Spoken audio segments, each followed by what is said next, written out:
교례하성약 97편 한번 보세요. 교례하성약 97편. 우선 서문을 한번 보시기 바랍니다. 서문 보시게 되면 언제 어디에서 주어진 계시라는 게 묘사가 되어 있습니다. 자, 언제 어디서 주어진 걸로 되어 있죠? 1833년 8월경, 그죠? 8월 초순경이네요. 장소는 오하이오주 커틀랜드에서 선지사 조셉슨을 통해 주신 계시. 오하이오주 커틀랜드 하면 뭐가 떠오릅니까? 뭐 생각나시는 거 없어요? 커틀랜드. 그렇죠. 이 경륜의 시대에 최초의 성전이 세워진 곳이 바로 오하이오주 커틀랜드예요. 커틀랜드. 여기서 커틀랜드 성전이 세워졌습니다. 이게 커틀랜드 성전이에요. 이게 오하이오주 커틀랜드에 세워진 커틀랜드 성전입니다. 지금 주어진 계시가 1833년 8월 초순경이죠. 이 커틀랜드 성전은 언제 지어졌나요? 지금 이 계시가 주어진 것이 1833년 8월 초순경인데, 그럼 커틀랜드 성전은 언제 지어졌느냐? 이게 지금 주어진 게 1833년 8월 초순경이. 8월 초순경. 오하이오주 커틀랜드 주어진 거예요. 근데 이 커틀랜드에서 지금 커틀랜드 성전이 지어집니다. 때가 찬 경륜 시대의 최초의 성전이에요. 최초의 성전이에요. 자, 그러면 커틀랜드 성전은 언제 지어졌느냐 하는 것입니다.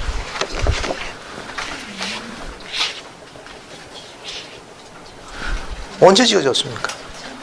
1836년 3월 말경. 3월 말경. 대표적인 게 스코틀랜드 성전 혼납 기도문이 있습니다. 스코틀랜드 성전 혼납 기도문은 교례하성약 몇 편에 기록되어 있죠?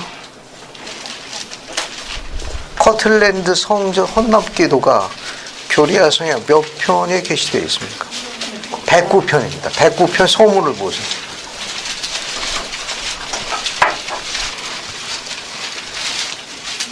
그 서문에 보면 지어진 게 나오죠. 1836년 3월 26일로 알려져 있습니다. 3월 27일 날은 성전 혼납 기도문이 드려진 날이에요. 혼납 기도문이 이렇게 주어져 있습니다. 그러니까 참조로 알아두시면 되겠습니다. 자, 그러면 이 오하이오주 커틀랜드가 어디쯤에 위치하고 있는지 우리 교회사 지도를 한번 볼게요. 그래서 우리가 갖고 있는 몰문경 교례하성약 합본 뒤에 경전 안내서를 보면은 앞에 게 교회사 지도예요. 뒤에 게 성경 지도고. 그래서 거기서 한번 찾아볼게요.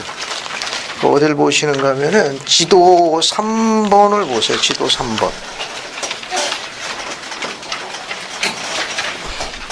지도 3번 찾았습니까? 지도 3번 보시게 되면은 거기 몇 번의 커틀랜드가 나와요? 6번에 있죠. 6번. 그 오하이오주입니다. 오하이오주 6번에 커틀랜드라고 나와 있어요. 찾았습니까? 네. 예, 커틀랜드가 나와 있죠. 그 다음에 지도 5번을 봅니다. 지도 5번. 지도 5번을 좀 보겠습니다. 봤습니까? 지도 5번을 보게 되면은 거기 1번하고 4번을 보세요. 찾았습니까? 네. 거기 1번에 뭐가 나오죠? 잭슨 군에서 위에 1번에 인디펜던스가 나오죠? 그거는 어느 주에 해당합니까? 미주리주. 미주리주 잭슨군 인디펜던스가 시온의 중심지입니다. 교례하성약 97편과 또 관련이 있는 게 또 이 지명이에요. 원래 주님께서 원하신 내용은 앞으로 미주리주 잭슨군 인디펜던스의 성전이 세워집니다. 성전이 앞으로 세워질 거예요. 지금 현재는 세워져 있지 않습니다. 그러니까 앞으로 세워질 거예요. 그 다음에 그 미주리주 위에 4번을 보면은 뭐가 나와 있죠? 지명 이름이 아담 온다 야만이 나오죠. 그 밑에다가 군을 하나 쓰세요. 아까 인디펜던스는 무슨 군이라고 그랬죠? 잭슨 군입니다. 아담 온다 야만은 데이비스 군이에요. 그 밑에다가 아담 온다이 아만 밑줄을 치고 이건 데이비스 군이에요. 데이비스 군 이렇게 하나 쓰세요. 됐습니까? 우선 지도 5번에 1번을 봅시다. 1번 설명문 1번을 보세요. 봤어요? 자, 거기 뭐 인디펜던스 뭐라고 되어 있습니까? 시온의 중심지로 뭐가 되어 있습니까? 확인되었다. 교례하생 57편 3절에 나와 있고 1831년 8월 3일에 어떻게 되었어요? 성전 부지로 혼납되었습니다. 그런데 뒤에 보면 뭐라고 나와 있어요? 1833년에 성도들이 어떻게 됐습니까? 이곳에 쫓겨난다. 이 1833년 칠판 보세요. 교례상 97편이 언제 주어진 거예요?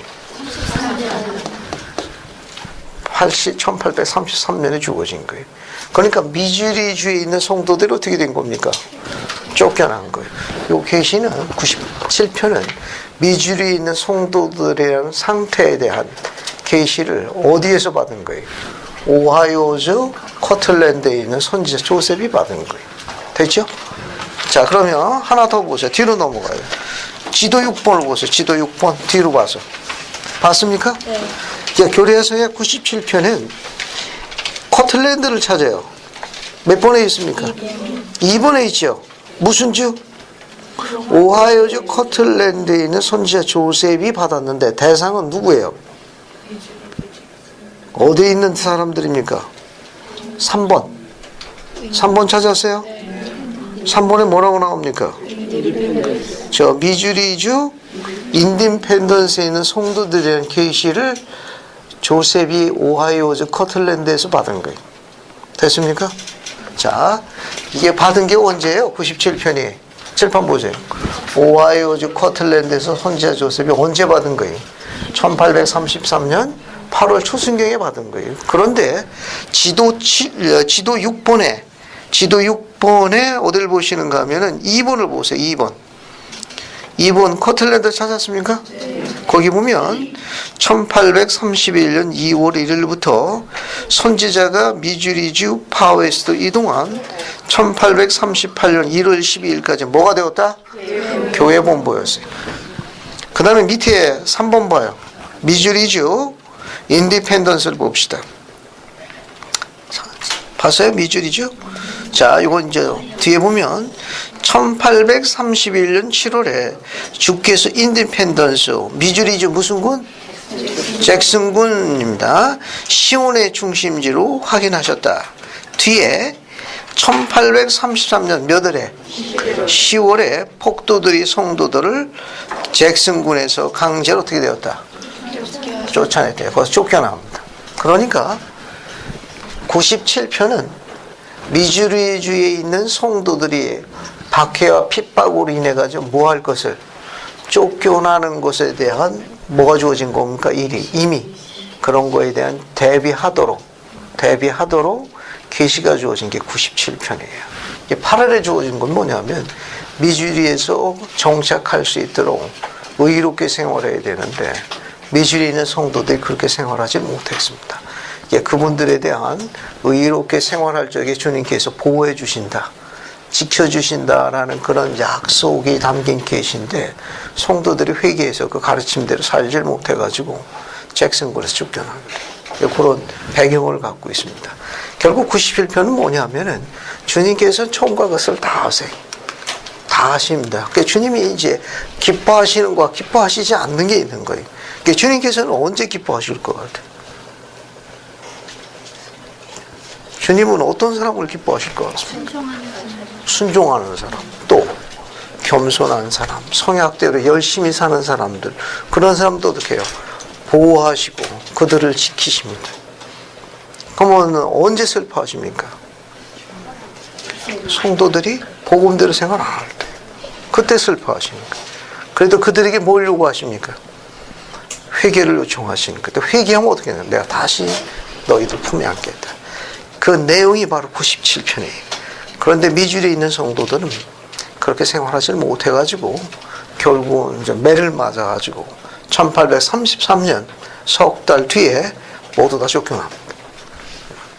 그런 내용이 97편이에요. 자, 그러면 주님께서 어떤 사람들을 기뻐하셨느냐? 97편 이제 서문을 한번 밑에 있는 내용을 한번 보죠. 자, 한번 읽어보겠습니다. 자, 1절, 2절 안희숙자매님 한번 읽어주십시오. 진실로 내가 너희 나의 친구들에게 이르거니와 나는 시온 땅에 있는 너희 형제들에 관한 나의 뜻을 너희에게 보이려고 나의 음성 곧 나의 영의 음성으로 너희에게 말하노니 그들 가운데 많은 자가 진실로 겸손하며 지혜를 배우고자 또 진리를 찾고자 부지런히 노력하고 있도다.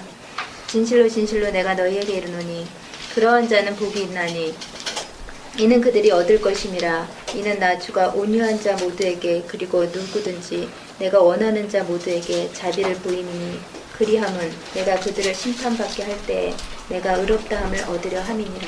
감사합니다. 여러분 그 97편 1절에서 주님께서는 어떤 자들을 축복하셨습니까? 칭찬하시고. 그렇죠. 97편 1절에서 주님께서는 어떤 자들을 칭찬하시고 또 약속을 주시는 내용이 있어요.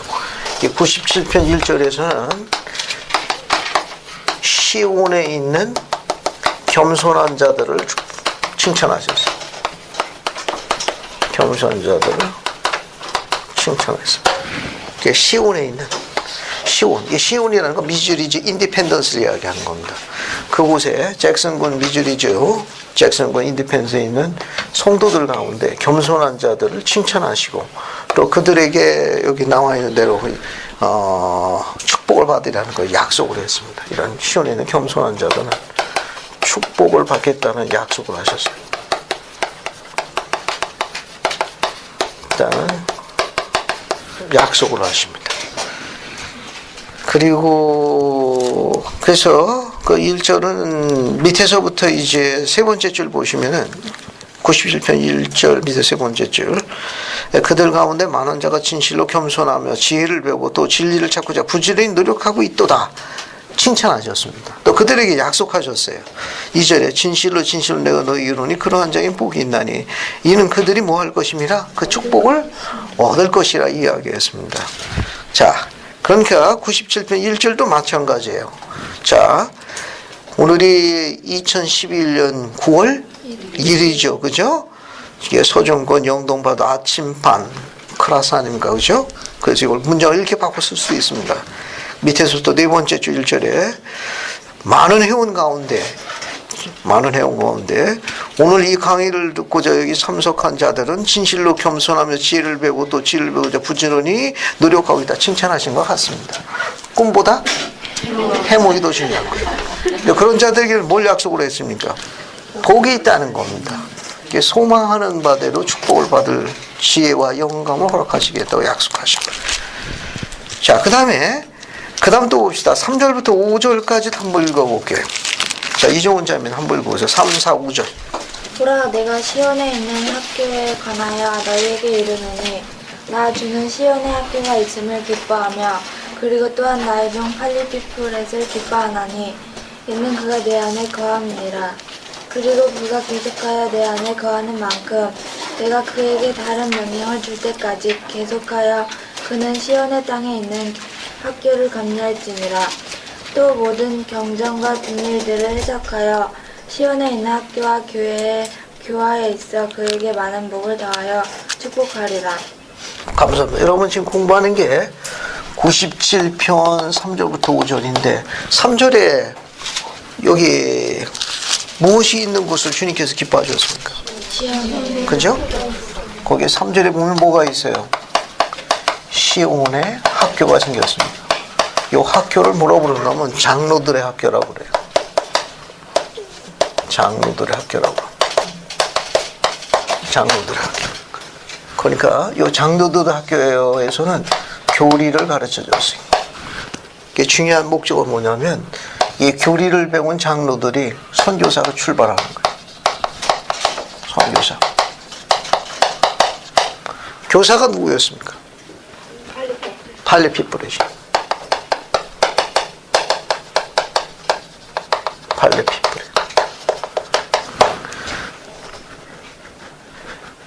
주님의 말씀과 교리를 가르치는 팔리피프레에 대해서 주님께서 어떻게 반응을 나타내셨습니까? 3절에.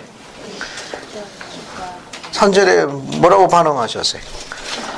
그죠? 시온에 학교가 있음을 기뻐할 뿐만 아니라 그 학교에서 복음을 가르치는 교사의 누구를 팔리피프레스에 대해서 어떻게 하셨습니까? 기뻐하셨어요. 그러니까 말씀을 가르치는 장소도 축복하셨을 뿐만 아니라 그것을 가르치는 자나 앞에 1절에서 듣는 자나 모두 양쪽 다 어떻게 하셨습니까? 다 축복하셨어요.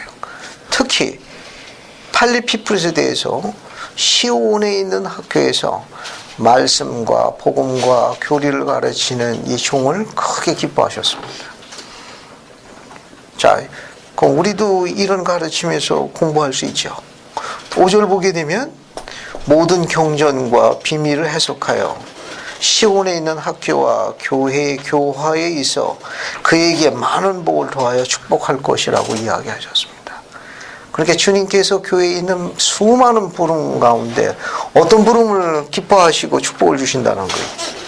교사입니다. 교사. 교사. 특히 어떤 교사를 이야기하죠? 세미나리 교사. 특히 시온의 청소년과 젊은이들을 가르치는 교사를 크게 기뻐하십니다. 15J 그랜트 회장님은 시온의 청소년들과 젊은이들에게 복음과 교리를 가르치는 교사만큼 주님의 눈에 드는 사람은 없다라고 가르치셨습니다. 왜? 그들이 뭐 해야 됩니까? 장차 선교사로 나와야 돼요. 온 땅에 복음을 전파합니다. 선교사로 갔다 와서 어떻게 합니까? 그 다음에 선교사 다녀온 다음에 선교사 다녀와서 어떻게 해요? 영원한 결혼을 하는 거예요. 영원한 결혼을 한 다음에 어떻게 됩니까? 승령이 일어나는 거예요. 선교사 가기 전에 지금 어디서 공부했습니까? 학교죠. 이 학교가 오늘날로 얘기하면 세미나리를 이야기하는 거예요. 오늘날로 종교교도. 세미나리 졸업하고 종교에서 학점을 따고 그는 어떻게 선교사로 출발하는 겁니다. 선교사 다녀와서 영원한 결혼하는 겁니다. 그 다음에 그래야 승령에 이르는 거예요. 승령에 이르기 전에는 결혼을 해야 되고 영원한 결혼하기는 어떻게 해요? 선교사 다녀가요.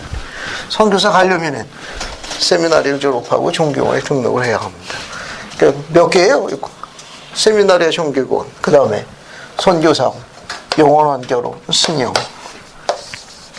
이걸 승령의 4가지 고리라고 해요. 4가지 고리라고. 누가 이야기했습니까?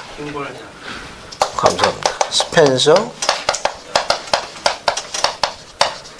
W. 킴볼 회장님이 승령에 대한 4가지 고리를 설명하신 거예요. 이렇게 해가지고 승령이 이런 거예요.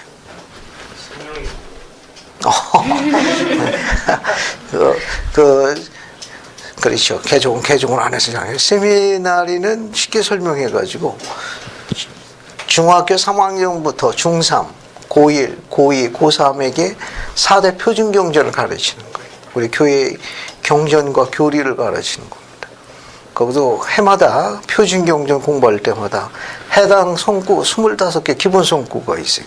그러니까 졸업할 적에는 모두 한 해에 25개씩이니까 구약 25개, 시약 25개, 신약, 월목령 25개, 교례성경 25개. 전부 몇 개를 암송하는 겁니까? 100개를 암송하기를 원해요. 그러고 난 다음에 졸업하게 되면 우리 박형제 마냥 대학생 연령층이 되면 이 클래스가 종교교훈이에요. 여기서도 100개 성구 외에 더 많은 것을 쌓아서 이제 다른 사람한테 필요한 교리나 복음을 증거할 적에 해당 성구를 설명해주고 찾고 간증을 하는 걸 돕는 거예요. 그러니까 이렇게 복음과 경제를 가르치는 이 시스템을 우리가 세미나리와 종교교육 과정이라고 그래요. 그래서 이걸 공부를 해야만 선교사를 다녀옵니다. 그 선교사 다녀오면 성전에서 영원한 결혼하고, 그러면 어떻게 해요? 계속해서 거기 충실하면 승형에 가는 거. 이게 킴보레전의 이야기한 승형의 기본적인 4가지 고리 중에. 그러니까 이것을 증거하기 위해서 시온에 있는 학교에 부름받은 팔리피프레셋을 크게 기뻐하셨어요. 그뿐만 아니라 그것에 대한 가르침을 받기 위해서 시온에 있는 학교에 거기 온 장로들, 가까운 거리가 아니에요. 이분들 그 당시 생활이 폭도들의 핍박과 박해 때문에 생활이 쉽지 않았습니다. 팔리피프레셋도 마찬가지. 질문이 나왔으니까 우리 교재의 그 배경을 한번 읽어볼게요. 여러분 교재 228쪽을 한번 보세요. 교재 228쪽 한번 봅시다. 대학부 교재고 없는 분들 요 앞에서 가져가세요. 없는 분들. 자, 교재 가져가셔서 같이 보셔도 됩니다. 자, 228쪽에 보시면은 교레아서의 97편 3절부터 5절, 시온에 있는 학교는 어떤 것이었으며 어떤 조건에서 뭘 한다. 자, 질문에 대한 답에 대한 배경 설명이 도움이 될 거예요. 한번 읽어보죠, 이거는. 그래서 하송이 자매님 1833년 여름 시온에서 한번 쭉 읽어보세요. 1833년 여름 시온에서 팔리피프레스를 교사로 하여 장로들의 학교가 시작되었다. 그 주된 목적은 거기에 사는 장로들이 다음 겨울 동안 선교사로 나가도록 준비시키기 위한 것이었다. 프렛 장로는 이렇게 기록하였다. 나는 늦 여름과 초가을에 거의 모든 시간을 교회에서 가르치고 모임을 열고 병자를 방문하고 고통받는 자를 위로하고 권고하는 데 바쳤다. 장로들의 학교가 조직되었으며 나는 그것을 감리하도록 부름받았다. 입안에는 약 60명이 있었는데 가르침을 받기 위하여 매주 한 번씩 모였다. 모임 장소는 광야의 외딴 곳에서 큰 나무 밑에 어떤 옥외였다. 여기에서 우리는 기도하고 설교하고 예언하고 성령의 은사를 받아 자신을 훈련시켰다. 여기에서 큰 축복이 부어져서 수많은 위대하고 놀라운 일들이 나타나고 가르쳐졌다. 주님이 나에게 큰 지혜를 주사 장로들을 가르치고 교화시킬 수 있게 해주셨으며 그들이 우리 앞에 놓인 큰 일을 준비하는 동안 위안과 용기를 줄 수 있게 해주셨다. 나 자신도 많은 교화를 받고 강해졌다. 나는 이 학교에 참석하기 위하여 도보로, 그것도 때로는 맨발로 100km나 걸어가야 했다. 10km. 죄송합니다.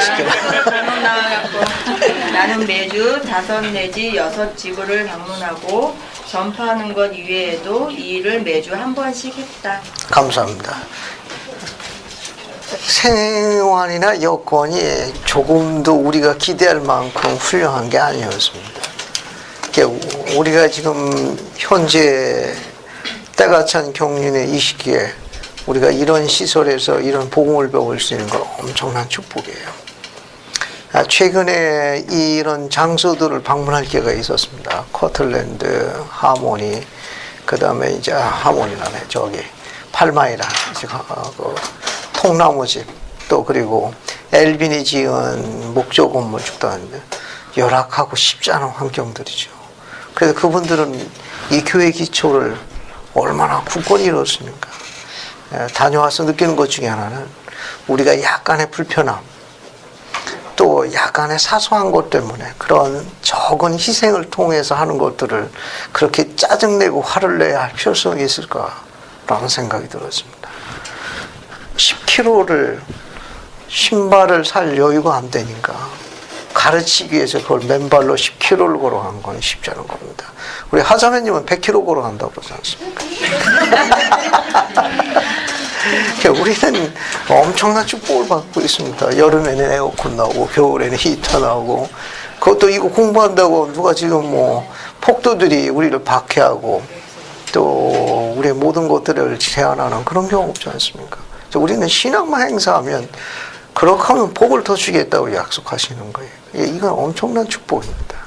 그 주변에 우리 삶이 요즘에 이제 쉽지는 않은 여러 가지 정황이 많이 있지만 그런 사소하고 불편한 것 때문에 우리가 그런 희생하는 것을 두려워하고 또 그런 것을 불평할 이유가 있겠는가 신앙의 선조들은 이렇게 열악한 환경 속에서도 그 위대한 교회에 큰 기초를 나왔습니다. 97편에 이제 주의 있으면 이제 메시지의 결론이 나오는데 교회를 굳건히 지킨 자들이 결국은 복을 받았습니다. 언제까지? 후손에 이르기까지. 그렇지 못한 자들은 그 축복을 받지 못했습니다. 97편 하이라이트는 그 내용이에요. 주님께서 교회를 굳건히 지키는 자는, 내 왕국을 영화롭게 하는 자는 내가 대와 대를 이어서 축복하겠다.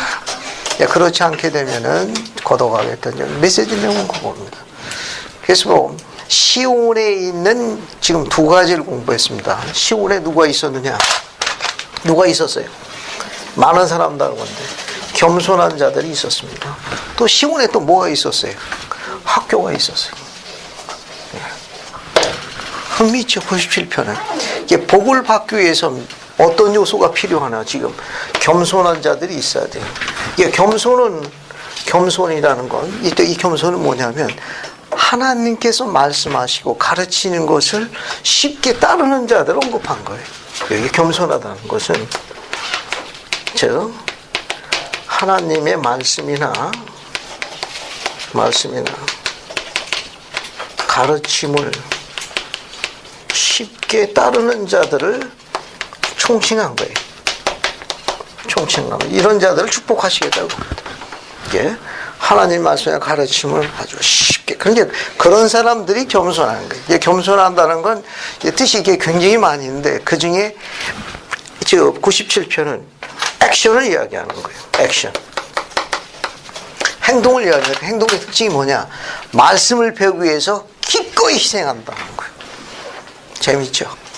겸손하다는 거죠. 여러 가지 많은 편, 지극히 낮춘다, 뭐 여러 가지 조기가 많이 있는데 그런 자들의 겸손한 액션에 눈에 띄는 주 특징이 뭐냐? 그걸 주님께서 기뻐하시고 축복하시겠다는 건 뭐냐? 말씀을 쉽게 또 가르침을 쉽게 받아들이고 따르는 자들을 총칭하는 표현이에요. 그런 의미에서 여러분들이 이렇게 하시는 거는 주님께서 기뻐하시고 기도의 응답에 대한 걸 훨씬 강하게 하는 원리입니다. 왜? 주님께서도 아시거든. 이게 누군가 이걸 가르치고 증거할 그런 굳건한 간증을 지닌 교사가 필요합니다. 안 그러면 복음을 증거할 수가 없어요.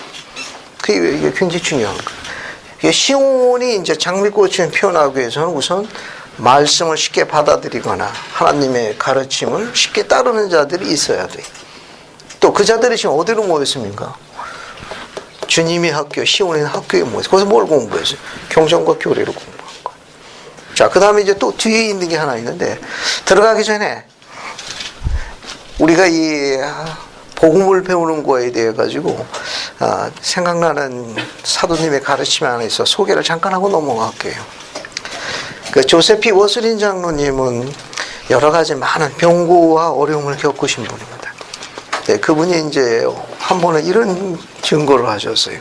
우리가 세상에서 삶을 살다 보면 죽을 뻔한 경험을 하는 경우가 있다. 우리가 세상을 살다 보면 죽을 뻔한 경험을 하게 되는데 그 죽을 뻔한 경험으로부터 생還, 살아서 돌아오는 거예요. 살아서 돌아오는 사람들은 어떤 경험을 하게 되는가 하면 그 죽을 뻔한 경험으로부터 생환해서 돌아오는 그 순간부터 그 여정 중간에 그 과정에서 자기가 지금까지 살아온 인생을 되돌아보게 된다는 거예요. 평가해 본답니다.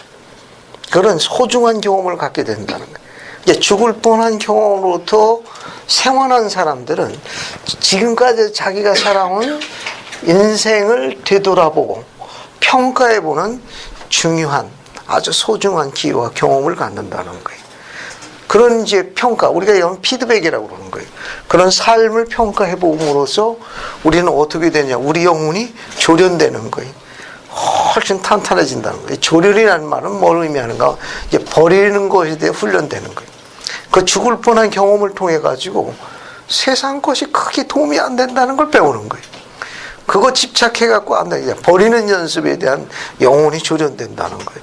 지금 그렇게 그냥 목을 메고 그냥 발에서 땀내를 하는 그 모든 것이 죽을 뻔한 경험을 통해 가지고 다 헛되다는 걸 알게 되는 거죠. 버리는 연습을 하는 거예요.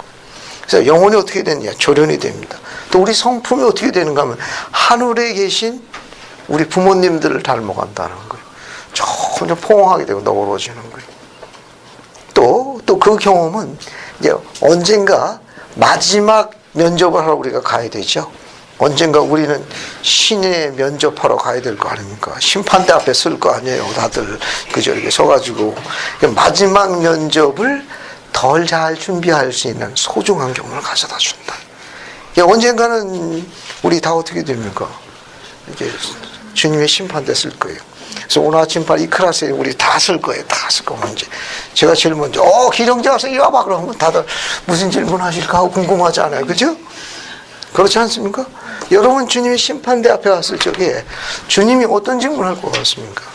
요즘 입사하고 있는 우리 젊은이들 그 오리엔테이션 준비 많이 하는데 질문만 알 수만 있으면 훨씬 더 잘 준비할 수 있을 거예요. 주님의 마지막 면접 심판대에 섰을 적에 주님이 하실 질문 3가지를 예상 질문 뽑아보는 것도 재미있어요. 아시겠습니까? 왜? 언젠가 거기 가니까. 언젠가 거기 가니까. 가가지고 질문하실 거예요. 그럼 미리 데이터 자료를 잘 준비하면 준비를 잘 할 수 있을 거예요. 그러면 듣는 우리들이 이제 아내나 자녀들이나 우리 또 손주들이, 예! 그러는 거예요. 버벅거리고 있으면, 아니, 뭐 하고 있는 거예요, 우리. 자, 그 질문이 3가지가 있는데, 옆에 있는 반원하고 시간 1분 드릴 테니까 심판대에 가면 주님께서 나한테 질문을 하신다. 예상 질문 3가지 한번 뽑아보세요. 뭘 질문할 것 같으냐?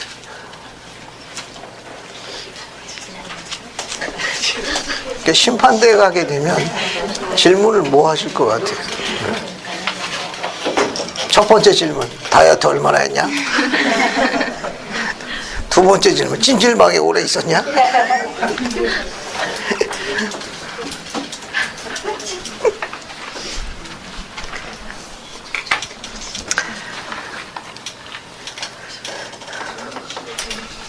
자, 이제 절 보세요. 이제 이 질문을 드린 건 이 학교와 관련이 있어서 학교 관련이 있어서 교회 교육에 처음 이제 부름을 받아가지고 봉사하는데 당시 대위 박사 한 분이 오셨어요. 대위 박사님 오셔가지고 우리 존경 우리 형제들 직원들을 쭉 불러놓고 그런 질문을 하시더라고. 나중에 너희들이 주님의 심판대에 섰을 적에 주님이 하실 예상 질문 3가지씩 추천하라고 보더라고. 그래서 이제 다 이야기했죠. 쭉 이야기. 근데 그분은 이제 내 개인적인 생각으로는 이런 질문 하실 것 같다. 왜냐하면 우리가 이제 종교 교사이기 때문에 아마 그 질문을 하시는데 지금도 여러분하고 이제 같이 나누면 좋을 것 같아요. 첫 번째, 얼만큼 복음을 배웠느냐라고 물어보시면 너희들 뭐라고 답변하겠냐. 심판대에서 언젠가 우리가 그분 면제에 설 거예요. 그분께서 수연아, 넌 복음을 얼만큼 배웠느냐. 그럼 여러분 뭐라고 답변하겠습니까? 그래서 답변을 준비해가지고 하셔야 돼요. 두 번째, 첫 번째는 복음을 얼마나 배웠느냐. 두 번째, 얼만큼 복음대로 생활했느냐. 그럼 우리 답변해야 돼. 네가 배운 대로, 그 복음을 배운 대로, 아니면 가르친 대로 얼만큼 생활했느냐. 그래서 답변해야 돼. 물론 여러 가지 질문이 있겠습니다. 또 우리 또 그 질문하실 거예요. 얼만큼 그 복음을 이웃에게 증거했느냐. 그러면 이제 또 우리 또 답변을 해가지고 해야 됩니다. 아니요, 저만 왔는데요.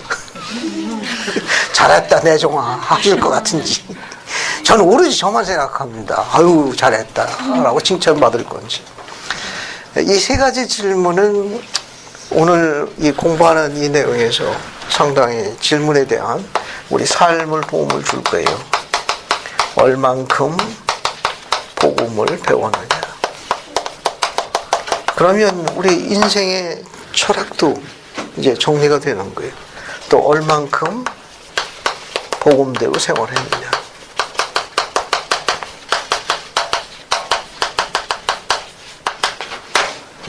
얼만큼 복음을 이웃에게니까 뭐 가족도 다 포함합니다. 증거했느냐.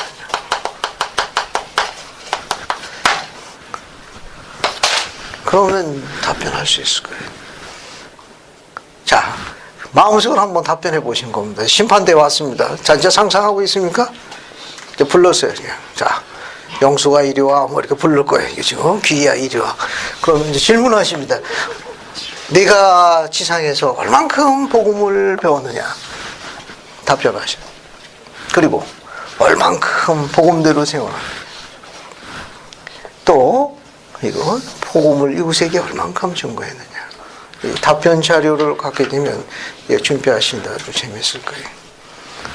이 질문을 이제 하고 나서 우리 젊은이들이 답을 적은 걸 봤는데 제일 감동적인 답변이 있었습니다. 소개 하나 할게요. 믿거나 말거나 하지만 얼만큼 복음을 배웠느냐? 쥐꼬리만큼.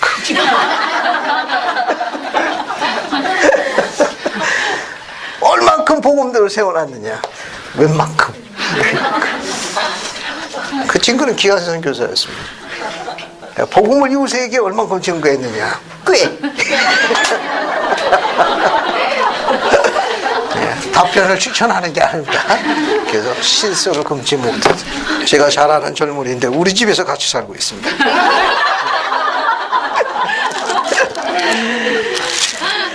자, 그 다음에 저 희생의 원리로 들어가는데 7절, 8절, 9절도 마저 읽어보겠습니다. 7, 8, 9절. 자, 한번 읽어볼게요. 이성지 자매님, 그 7절, 8절, 9절 세 절을 다 읽어보세요. 도끼가 나무 뿌리에 놓였으니 좋은 열매를 맺지 아니하는 나무마다 찍혀 불에 던져지리라. 나 주가 이를 말하였느니라. 진실로 내가 너희에게 이르노니 그들 가운데에 자기의 마음이 정직하여 상하여 있고 자기의 심령이 통회하는 줄 알며 희생, 참으로 나 주가 명하게 될 모든 희생으로 자신의 소약을 기꺼이 지키려 하는 자 그들 모두는 내게 받아들여지느니라. 이는 나 주가 그들로 맑은 시냇가 좋은 땅에 심겨져 많은 귀한 열매를 생산하는 심히 열매가 풍성한 나무같이 결실을 맺게 하려 함이니라. 감사합니다. 여러분 그 7절에 보면 도끼가 나무 뿌리에 놓여 있으니라고 계셨었죠? 좋은 열매를 맺지 아니하는 나무마다 찍혀 불에 던져지리라. 그 도끼가 왜 나무 뿌리에 놓여 있습니까? 왜 도끼가 나무 뿌리에 좀 놓여 있다는 계시를 하셨는데 왜 도끼가 오늘 도끼를 갖고 왔어야 되는데 제가 준비를 참 소홀해서 좀 회개하고 여러분 발 앞에 놓고 강의를 했어야 영이 충만해지. 그게 결국 이 말은 뭐냐면은 그 나무가 도끼가 자기 뿌리에 놓여 있으니까 나무가 어떻게 됩니까? 좋은 나무가 되기 위해서 경각심을 가질 거야. 왜? 좋은 열매 못 맺으면 어떻게 됩니까? 도끼가 뿌리째 뽑아내는 겁니다. 그러니까 우리 아이들 신사적으로 공부 안 하면 책상에 뭐 갖다 놓으면 돼요. 도끼 갖다 놓으면 이렇게 변화가 있을까. 자, 이 말은 뭐냐면 도끼가 나무 뿌리에 놓여 있으니 이 말은 그런 걸 통해 가지고 경각심을 가져서 제대로 반듯하게 자라난다 그런 말입니다. 안 그러면 주님께서 좋은 열매를 맺지 못하는 나무는 이제 뽑아내시겠으니까 성도들에게 이제 경고하신 거예요. 너희들이 회개해서 아주 순종하는 가운데 의롭게 생활하게 되면은 좋은 열매를 맺도록 내가 너희들을 축복할 것이나 만약에 너희들이 회개하지 않고 이렇게 세상 사람과 섞여가지고 낮은 상태로 살면 내가 너희들을 걷어낼 것이라. 이제 그런 경고의 메시지입니다. 자, 그럼 우리가 주님께 그렇게 정결하게 되는 과정인데 그 중에 하나가 뭐냐? 세상 것을 버리는 거예요. 그러니까 세상 것을 버리는 건데 그걸 우리가 일반적으로 희생의 원리라고 합니다. 그 내용이 어디 있는가 하면은 8절에 있어요. 그죠? 8절 봅시다. 8절. 8절 보면 그들 가운데 자기 마음이 정직하며 상하여 있고 자기 심령이 통회하는 줄 알면 그 뒤에 뭐가 나와 있습니까? 희생이 나오죠. 참으로 나주가 명하게 될 모든 희생으로 자신의 성약을 기꺼이 지키려 하는 자 그들 모두는 내게 받아들여는 자니라. 희생은 영생을 얻는 가장 중요한 필수 요소입니다. 세상 것을 버리는 그런 연습을 하지 않고는 해유왕국에 못 들어갑니다. 희생은 영생에 들어가는 가장 중요한 필수 요소 중에 하나예요. 그럼 옆에 있는 반원하고 희생에 대한 정의를 잠시 나눠보세요. 뭘 갖고 희생이라고 그럽니까?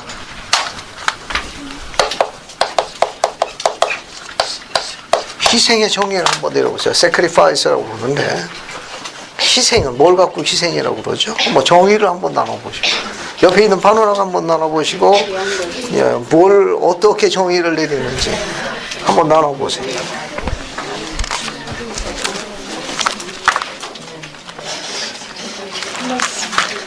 자, 희생에 대한 정의를 잠시 나눠보세요.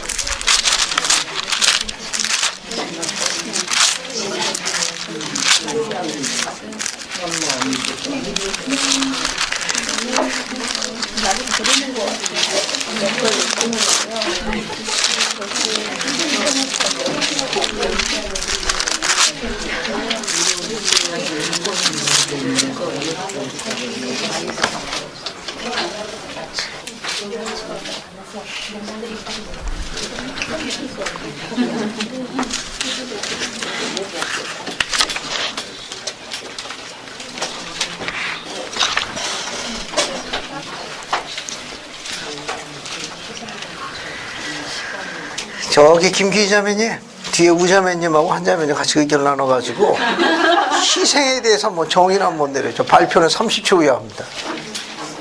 기본 실력으로 그냥 아시는 대로 발표하시면 돼요.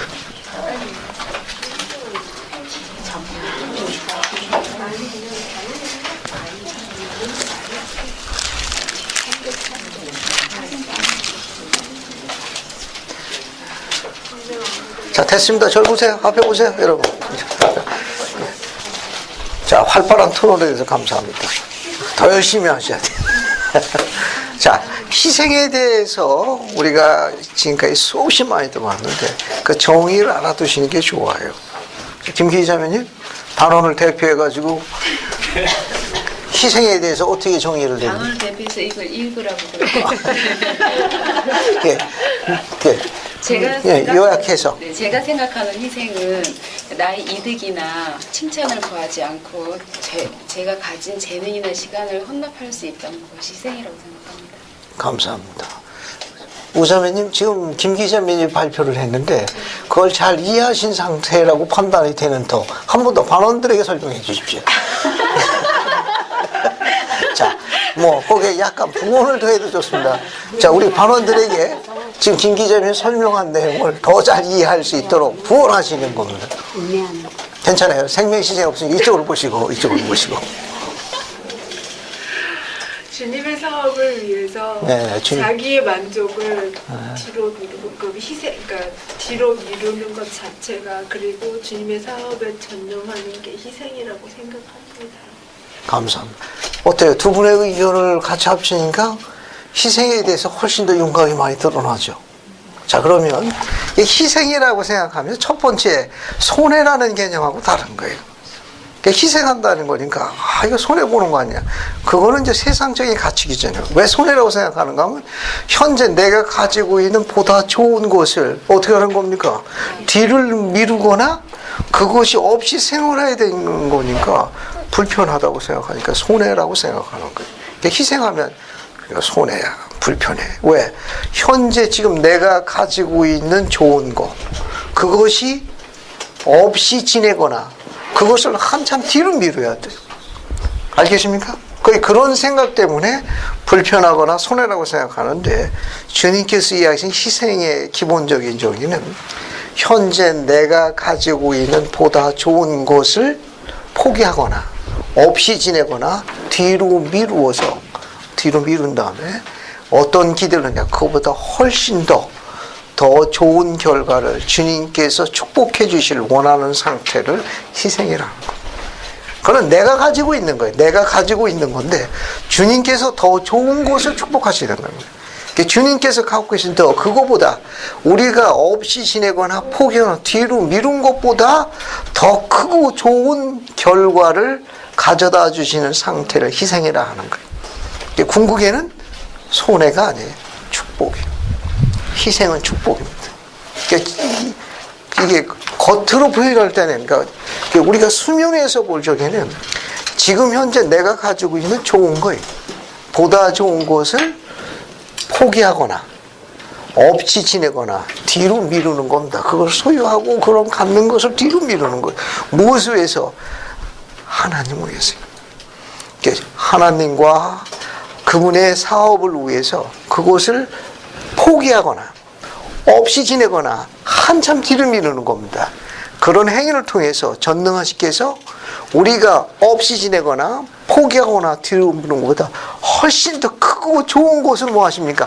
보상해 주시는 그것을 우리가 교리적으로 정의라고 그러는 거예요. 그렇게 보게 되면 축복이 되니까 손해가 아니에요. 선교 사업은 지금 현재 그 젊은이가 갖고 있는 좋은 것을 어떻게 되는 겁니까? 포기하는 거예요.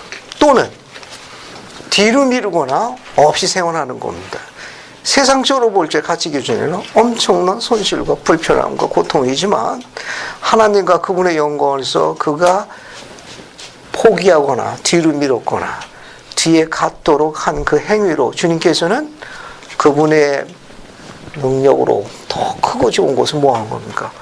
축복하시는 거예요. 궁극에는 손해받는다. 어쩌면 영원한 아내를 축복받을 수도 있고 그 일로 인해 가지고 크고 위대한 영의 자녀들이 리파이 같고 세라야 같은 위대한 하나님의 전사들이 그 가문으로 축복받을지 아무도 몰라요.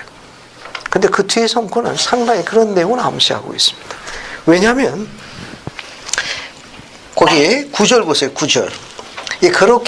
그렇게 하면 나주가 그들로 즉 희생하는 자들입니다. 희생으로 자신들을 증거한 자들을 어디 가시겠다고 그래요? 맑은 시냇가 그 다음에 좋은 땅에 옮겨 심는다는 거예요. 옮겨 심어가지고 어떻게 하시겠다는 겁니까? 많은 귀한 열매를 생산하는 심이 열매가 풍성한 나무같이 결실을 맺게 하람이라고 약속하셨어요. 주님께서 희생하게 되면 어떻게 되는 겁니까? 트랜스포하는 거예요. 옮겨지는 거예요. 알겠습니까? 옮겨진다는 거예요. 지금 있는 땅에서 어느 땅으로? 좋은 땅으로 트랜스포 되는 거예요. 희생하지 않으면 좋은 땅으로 못 갑니다. 근데 좋은 땅에 가면 그 좋은 땅은 또 뭐가 있다는 거예요. 좋은 땅하고 같이 가는 게 뭐가 있어요? 그냥 시냇가입니까? 맑은 시냇가예요. 맑은 시냇가하고 좋은 땅은 같이 있는 거예요. 맑은 시냇가 옆에 좋은 땅이 있고 좋은 땅 옆에 뭐가 있어요? 맑은 시냇가. 한번 상상해 보세요. 심이 진귀할 열매를 맺는 아름다운 나무와 그 아름다운 길을 따라가서 옆에 아주 맑은 시냇물 흘러가는 장면 상상해 보십시오. 아름답지 않아요? 그죠? 주님께서 그런 곳을 어떻게 하겠습니까? 트랜스퍼 하겠다는 거예요. 옮겨 심겠다는 거예요. 그렇게 하는 자들을 나주가 그들을 그분께서 옮겨 심겠다는 거예요. 어디에다가? 좋은 땅에. 그 좋은 땅에는 뭐가 있느냐? 맑은 시냇가가 있습니다. 맑은 시냇가 좋은 땅에 심겨진 나무의 특징이 뭐예요? 그냥 나무입니까? 이게 그냥 나무냐고. 많은 양도 많아. 또 질도 좋아요. 귀한 열매를 생산하는 심이 열매가 풍성한 나무같이 결실을 맺게 하겠다고 약속하셨습니다. 절 보세요. 지금 이게 좋은 땅 이렇게 나와 있는데 맑은 시냇가 좋은 땅에 심겨져. 이 메시지하고 주님께서 마태복음 13장에 비유하신 내용 중에 씨 뿌리는 자의 비유가 있죠. 기억하십니까? 그 씨 뿌리는 자의 비유는 씨를 뿌렸는데 그 땅 종류가 어떻게 나와 있습니까? 지금 땅에 대한 배경음악도 같이 나오는 거예요. 자, 그러면 그 씨 뿌리는 자가 씨앗을 뿌렸을 적에 자, 여러분 앞에 보세요.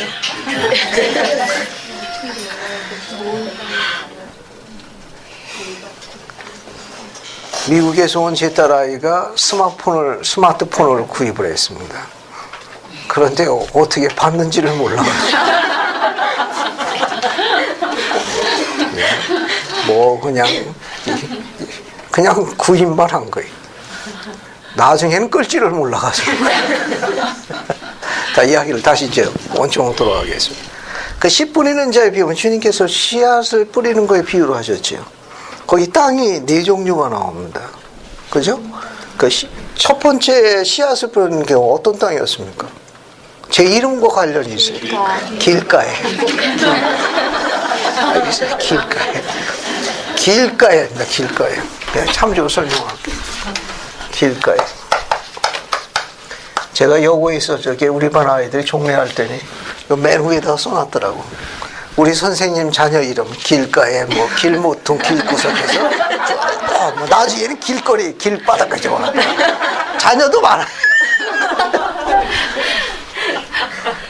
자, 길가에 뿌린 씨앗은 어떻게 됐죠?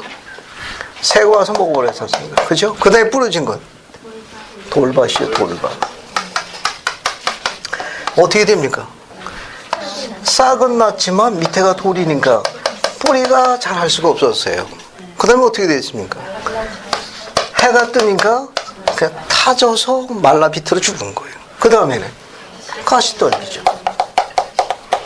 가시떨기에 떨어졌는데 어떻게 됐습니까? 이게 가시떨기. 이렇게 자라지만 이걸 못 뚫고 나가는 거예요. 뚫고 나갈 수가 없어요. 그래서 여기서 사장돼 버린 거예요. 그 다음에 오지요?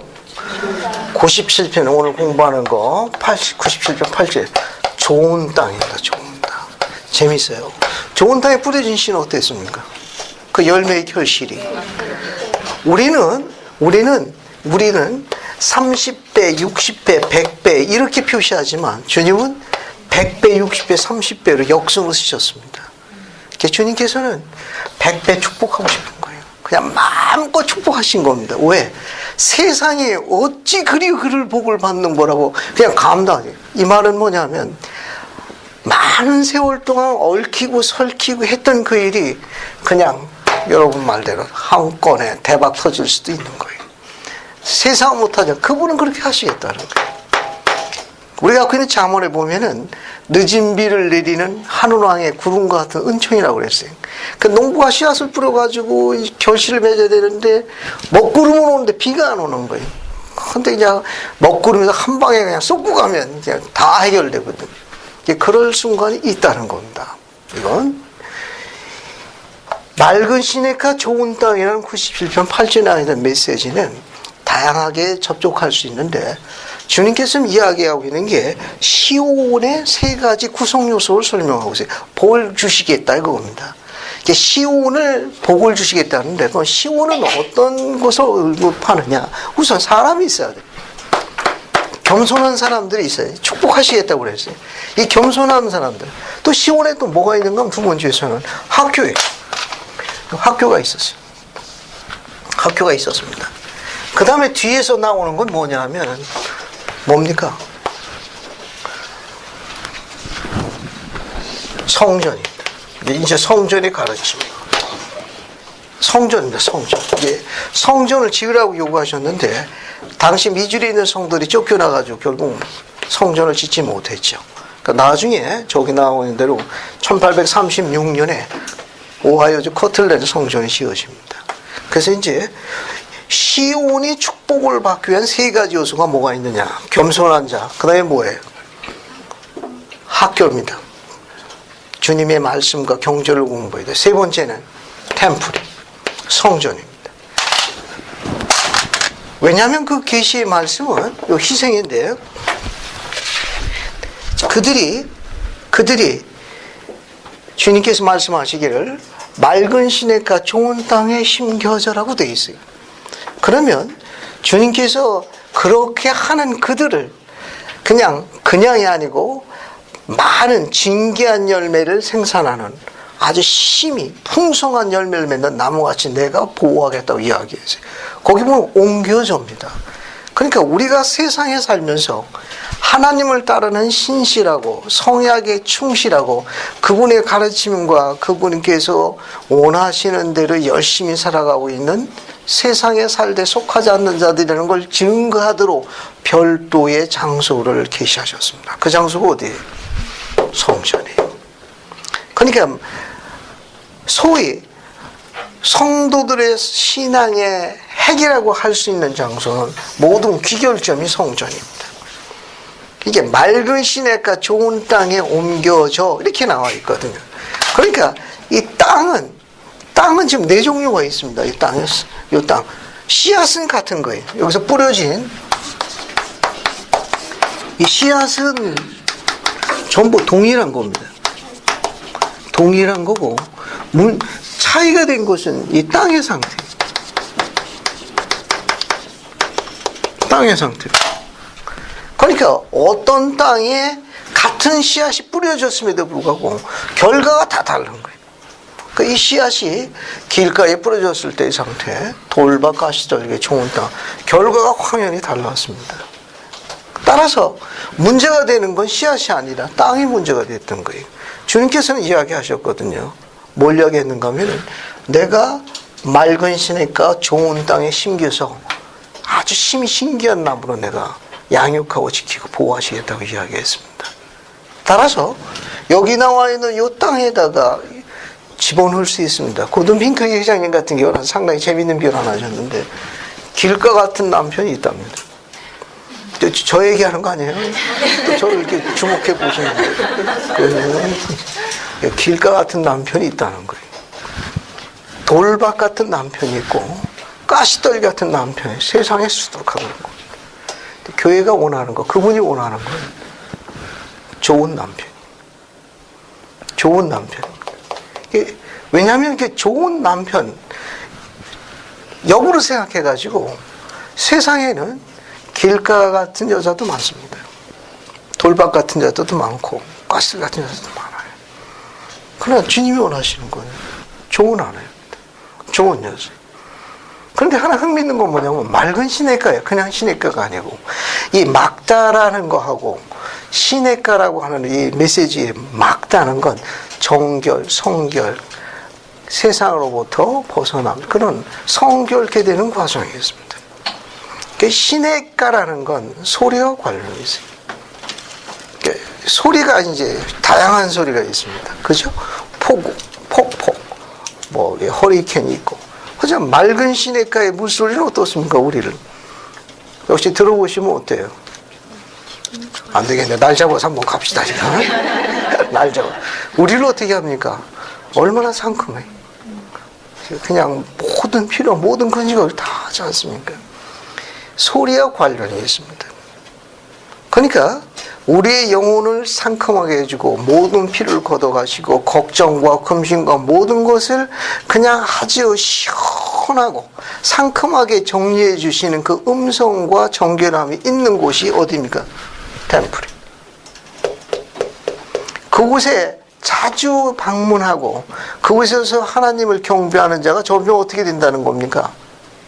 다녀오면 다녀올수록 어떤 남편이 된다는 거예요?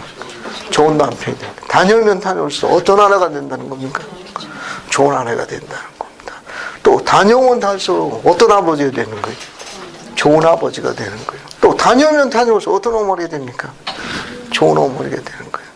하늘에 계신 우리 하나님의 음성 우리가 들을 적에 상상하는 겁니다. 알겠습니까? 뭐 들으면 스트레스 받을 테니까 상상하는 거예요. 만약에 하나님의 음성 우리가 들었다. 우리 영혼이 어떨 것 같아요? 짜증납니까? 그 음성을 들으면 어때요? 그냥 그 이름 한마디만 조세바라고 부른 것처럼 인수거라는 인수만 불러줘도 다른 말씀 안 해도 충성 올라가겠죠. 주님께서 하신 이 메시지에 좋은 땅은 시냇가와 관련이 있으니까 가정 안에서나 교회 안에서나 밖에서 우리 음성에 한번 들여다보십시오. 우리 음성이 지친 영혼들에게 위로와 격려를 주는 그런 음성인지 아니면 우리 음성만 들으면 짜증을 내는 음성인지 한번 들여다보면 좋은 정리가 될 거예요. 어쨌든 이와 같은 것은 시사하는 바가 굉장히 많습니다. 자, 뒤에 또 보세요. 뒤에 보시면 그래서 이 구절은 상당히 의미 있습니다. 적용할 수 있는 제일 좋은 방법은 뒤에 보면 뭐가 나오는가 하면 성전과 관련이 있어요. 10절 보면 밑에서 두 번째 줄입니다. 시온 땅에 나루의 집 한 채가 건축되는 것이 나의 뜻이다. 바로 그것이 성전입니다. 성전은 어떻게 지어집니까? 11절에 나의 백성의 11절 옷이라고 이야기했습니다. 그래서 12절 밑에서 두 번째 줄 보면 나주가 그들의 손에 요구하는 11절 뭐라고 그랬습니까? 희생입니다. 자, 그 13절을 한번 읽어보겠습니다. 이 13절은 성전에 우리에게 주는 그 중요한 성전의 기능에 대해서 설명하고 있어요. 그 내용도 한번 읽어보겠습니다. 그래서 13절 한번 읽어보죠. 김 기자매니까 한번 더 읽어보세요. 13절만. 그 집은 모든 성도를 위한 감사드리는 장소로 그들 각자의 모든 부름과 직분에서 성령의 일을 수행하도록 부름을 받은 모든 자를 위한 가르침의 장소로 삼으려는 것이요. 됐습니다. 여기 13절에 성전에 갖고 있는 중요한 기능 두 가지를 뭐라고 되어 있습니까? 그 집은 모든 성도를 위한 감사드리는 장소고, 맨 마지막에는 뭐라고 되어 있어요? 부름을 받은 모든 자를 위한 가르침의 장소, 가르침을 받는 장소입니다. 그러니까 성전은 두 가지 중요한 기능을 갖고 있어요. 하나는 감사드리는 장소입니다. 감사드리는 장소고, 하나는 가르침을 받는 장소, 즉 교훈을 받는 장소입니다. 그러니까 성전을 감사드리는 장소니까 성전 예배와 관련이 있어요. 또 가르침을 받는 장소니까 계시형과 관련이 있습니다. 계시형과 관련이 있어요.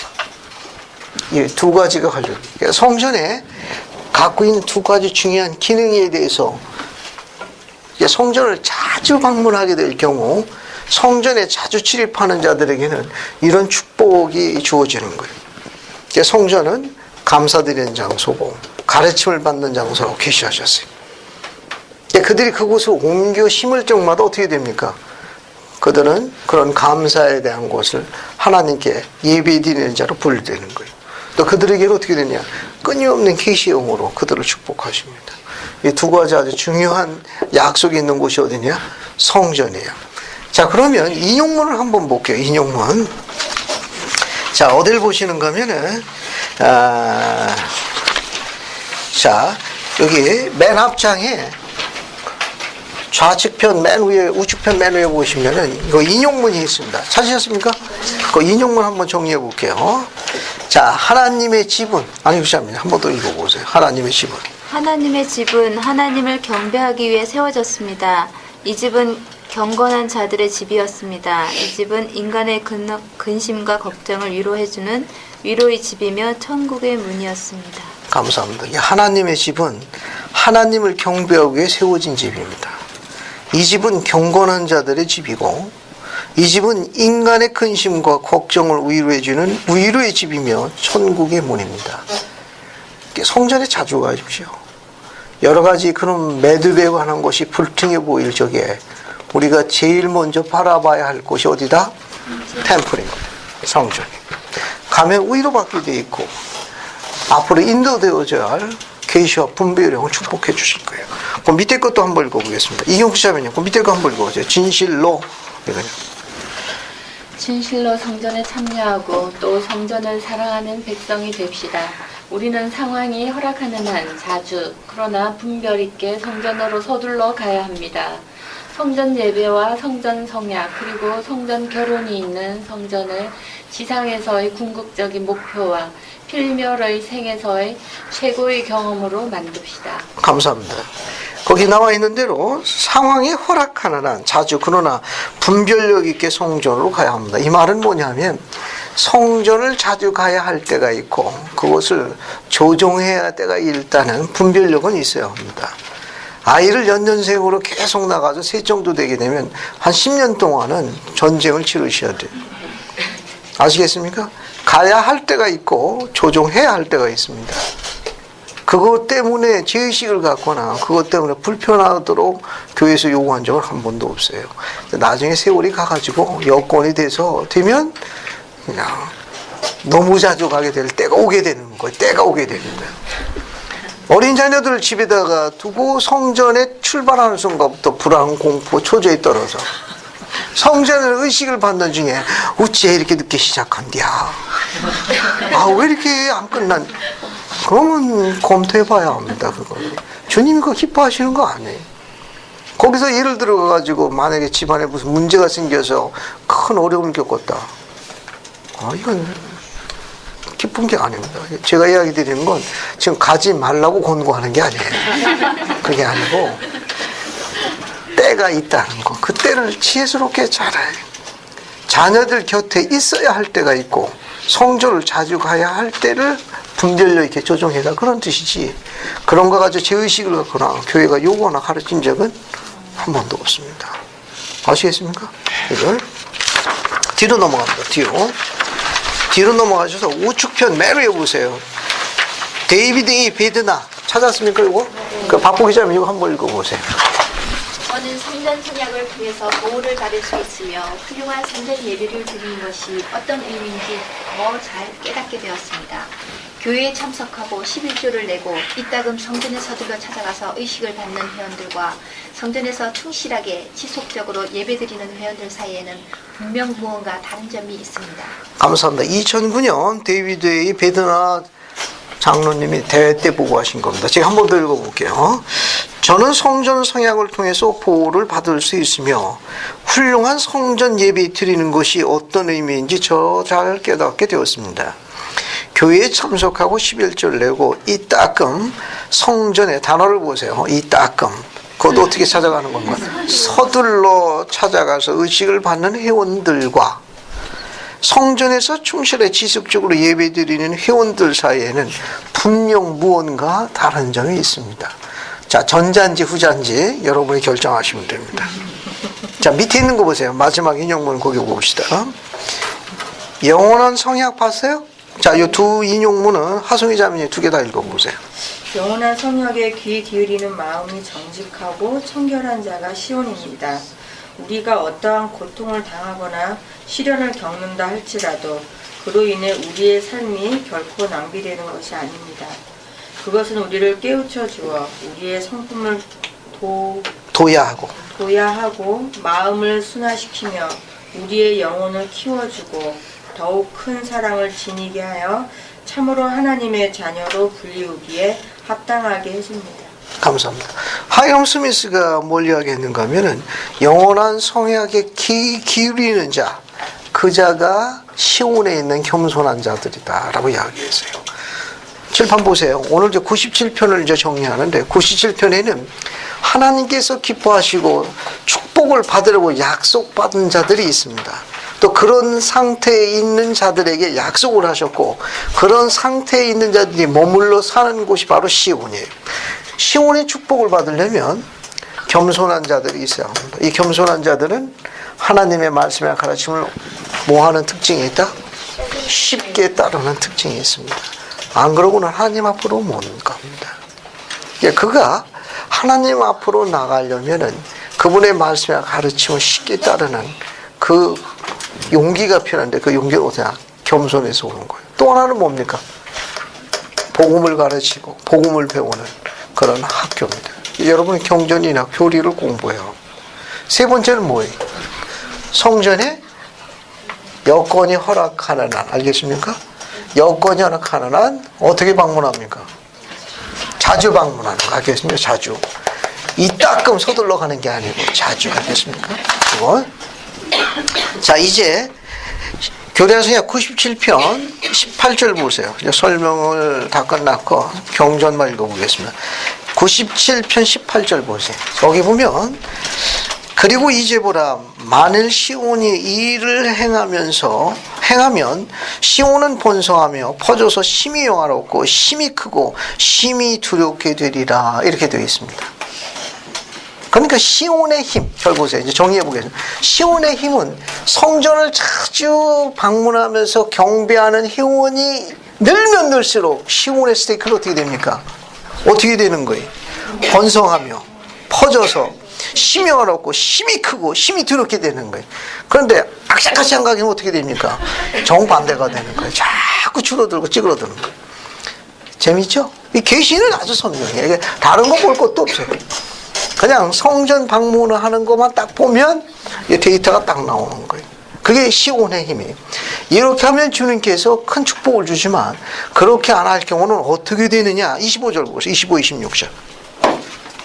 그럼에도 불구하고 시온은 내가 그에게 명한 무엇이든지 다 지켜야 하면은 피하리라. 재앙을 피할 겁니다. 그 재앙이 뭐냐 하면은 그러나 내가 그에게 명한 것을 무엇이든지 지켜 행하지 아니하면 나는 그의 모든 행위에 따라 심한 고난으로 전염병으로 역병으로 칼로 안가품으로 소면한 불로 그에게 봉하리. 세상으로부터 이런 채찍을 받을 것이라.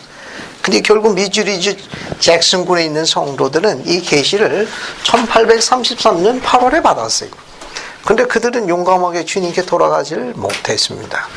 그해 11월 달에 그들은 잭슨군에서 쫓겨나가지고 주님께서 이미 선제해 주었던 이 모든 재앙을 받게 되었어요. 경전의 기록은 아주 선명합니다. 따라서 우리는 어떻게 되느냐? 원점으로 돌아가야 돼요. 그래서 계시는 이렇게 되어 있어요. 21절 보세요. 21절. 97편 21절. 봤습니까? 그러므로 진실로 이같이 주가 이르노니 찾았어요? 그 뒤에 시온은 기뻐하라부터 애통하리라까지는 같이 읽습니다. 시작하면 같이 읽습니다. 자, 시작.